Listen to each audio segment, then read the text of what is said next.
à tous, bienvenue dans Regatta. Cette semaine, ça va très vite puisqu'on va parler ensemble du record de Francis Joyon sur l'Atlantique Nord qui prouve, s'il le fallait encore, son talent de grand marin.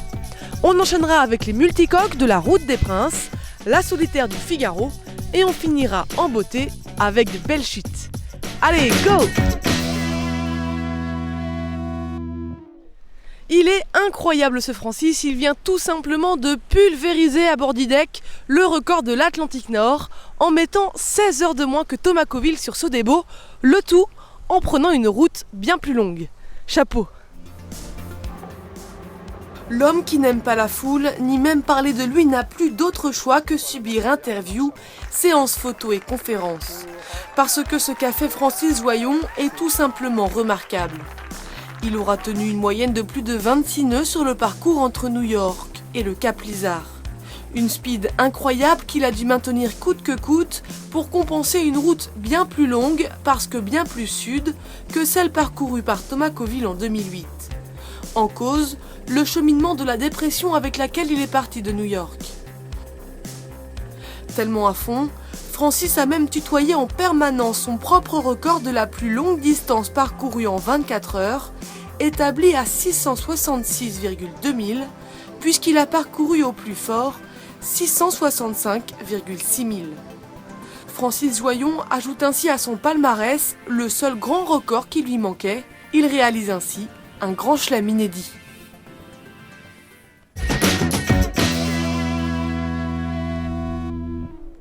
En tout cas, on a hâte de voir Francis se confronter à d'autres concurrents, mais pour ça, il faudra attendre la route du Rhum 2014, où il pourra d'ailleurs naviguer aux côtés de Lionel Lemonchois sur son ultime Prince de Bretagne.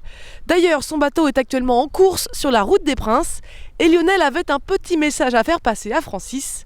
On monte tout de suite à bord. Ouais, bravo Francis, encore une fois, il nous étonne. Hein. On ne sait pas de quoi il est fait, mais c'est incroyable. C'est l'homme de tous les records, voilà. Alors voilà, comme quoi, même en mer, les nouvelles vont vite. Vite, c'est aussi la vitesse à laquelle naviguent les multicoques de la Route des Princes. Partis de Lisbonne le 16 juin, ils ont fait route vers l'Irlande en traversant une belle dépression où forte houle, vent instable et pluie étaient au programme. Le mode 70 de Yann Guichard Spindrift Racing vient tout juste de passer la ligne au moment où je vous parle. Il termine donc premier de la seconde étape. Il s'empare du même coup de la tête du classement général provisoire.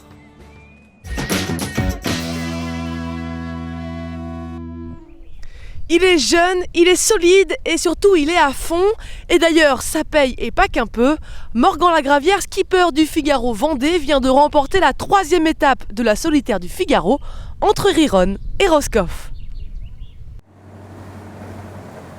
Il aura dominé quasiment de bout en bout cette 3e étape de la solitaire du Figaro. Morgan Lagravière signe une très belle victoire.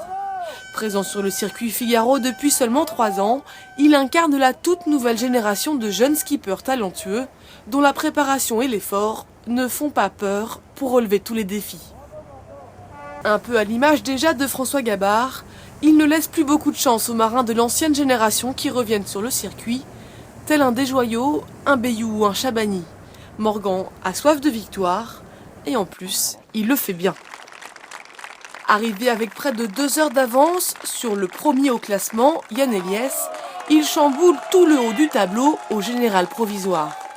Le premier est maintenant Fred Dutil, le second c'est lui, Morgan, 30 minutes derrière, et enfin Yann Eliès est 3e, à 32 minutes du premier. La prochaine étape verra les skippers partir vers Dieppe, terme de cette solitaire, le jeudi 20 juin.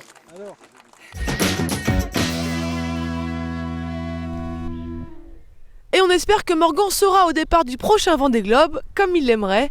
Du moins, on peut dire qu'il en prend bien le chemin. Savez-vous par ailleurs que Morgan avait fait du 49er avant de passer en Figaro? Vous allez voir que ce n'est pas un bateau si facile que ça à manier. Voici la preuve en image.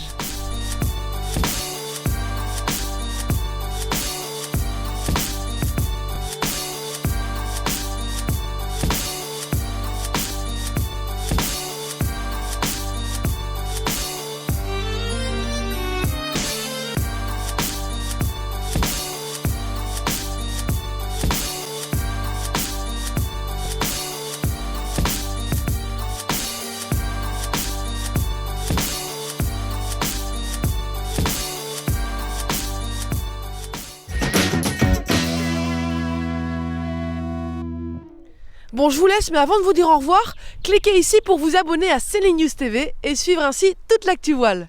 Très bonne semaine à tous et bon vent!